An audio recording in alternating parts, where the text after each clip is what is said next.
नाशिक येथे हुतात्मा कान्हेरे मैदानावर सुरू असलेल्या रणजी सामन्यात दुसऱ्या दिवशी मोठा उलटफेर बघायला मिळाला.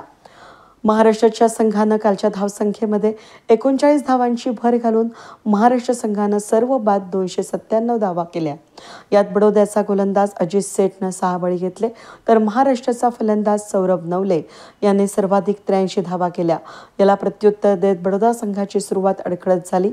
महाराष्ट्राच्या गोलंदाजांनी सुरुवातीला बडोदा संघासाठी जोरदार धक्के देत उपहारापर्यंत 4 बाद 28 धावा अशी बिकट केली होती. महाराष्ट्र संघानं टिचून गोलंदाजी करत पावणे 2 सत्रामध्ये बडोदा संघाला 33 षटकांमध्ये 145 सर्व बाद केलं. यात महाराष्ट्राचे गोलंदाज रामकृष्ण घोष 2 बळी, हितेश वाळुंज 1 बळी, रजनीश गुरबानी 2 बळी, मुकेश चौधरी 3 बळी, सिद्धेश वीर 1 बळी घेतला. यामुळे महाराष्ट्राला पहिल्या डावात 152 धावांची आघाडी मिळाली. महाराष्ट्राच्या दुसऱ्या डावांची सुरुवात देखील अडखळतच झाली. 2 बाद 57 अशी अवस्था होती. मात्र महाराष्ट्राचा कर्णधार ऋतुराज गायकवाड आणि सलामीवीर सिद्धेश वीर यांनी यानंतर महाराष्ट्र संघानं आक्रमक फलंदाजी करत मोठी आघाडी घेण्याचा प्रयत्न केला.